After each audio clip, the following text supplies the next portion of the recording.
Did Santa Claus cancel the end of year rally? Normally around this time of year, the market experiences what most call the Santa Claus rally. But after the Fed meeting, after the CPI numbers, and after the last week of action, I'm thinking we're gonna see a Santa Claus failure.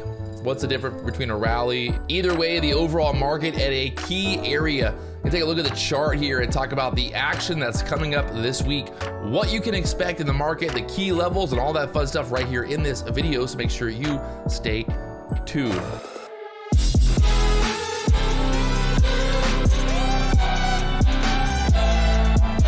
First things first, pulling up the S&P 500, the ES chart. We have the overall daily chart here, and look at this move down, this overall downtrend that we're in right now. Multiple touches of this downtrend, 1, 2, 3, and 4 now being complete. We have 4 touches of this overall downtrend. Looking at these key levels, what do we have to focus on coming into the upcoming week for trading? If we look here, I would say looks like this 3,500 area, the low obviously would be a support area. We still have a lot of room till we get there. We still have some more levels along the way, but in general, we know that we're in this downward trend.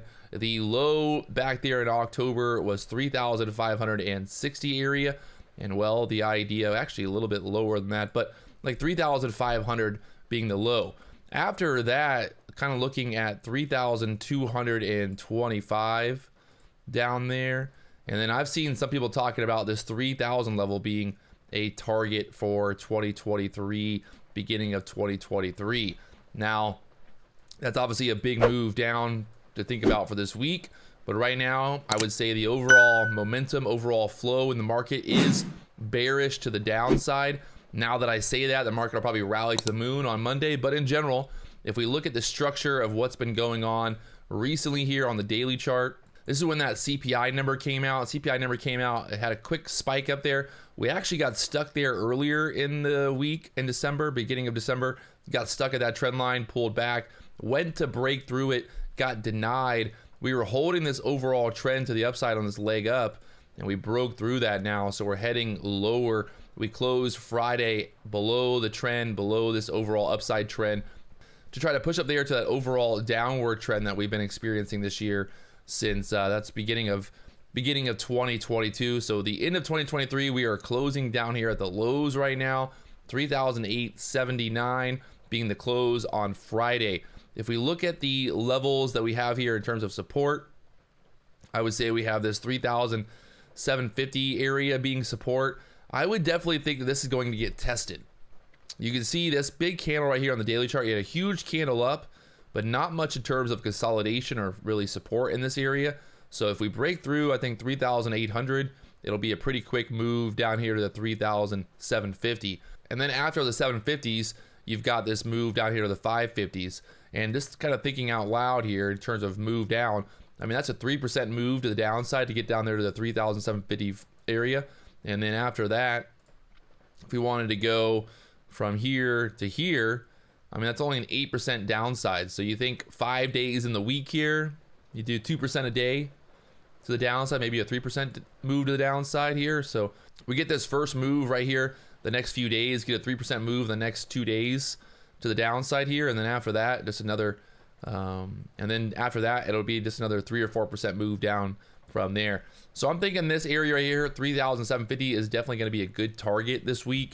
It definitely makes sense for this to get hit, especially after seeing that big daily candle right there. Not wanting that big daily candle is kind of a big spike up. That must have been a day when news came out there on November 10th, and we had that big spike up there. We consolidated here at that 4,000 level for quite some time, and now below that 4,000 level. The all-new Merlin investor app is live and ready to help you make more informed investing decisions. You can see right here, this is the platform, the active strategies where you can go and build your portfolio, and you can track all of the different stocks that you have in your portfolio. This portfolio right here has Amazon, Apple, Nvidia, Tesla, pretty much a tech-heavy portfolio be looking to buy the dip here. That's why it's called buy the dip. So I'm looking to buy the dip.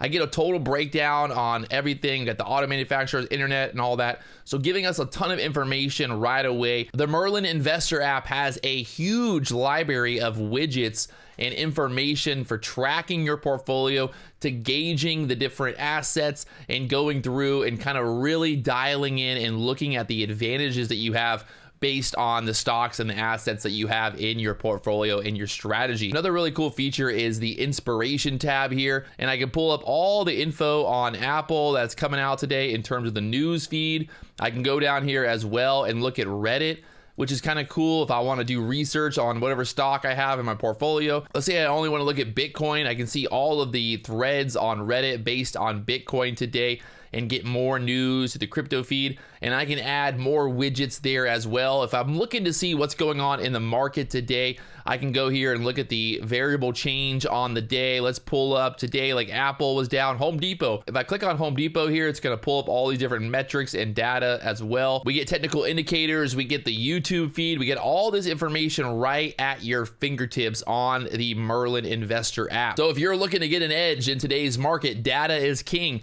and the Merlin Investor app has a ton of data and metrics to judge your portfolio and to give you a advantage in today's market. Thinking that we get down here to that 3,750 area this week, I think that's a pretty good target. If you look here at the 15-minute chart, pretty clear to see that there's not much going on in terms of support for quite some time. So really thinking that 750 area would be a good target, maybe Monday, Tuesday, depending on how the market reacts at the beginning of the week. But overall, I think that's kind of your key levels to focus on. You know, resistance wise, you got that 4,000 level being resistance there. We kind of already know that. So we'll be kind of watching 4,000 resistance, 3,900 resistance there as well.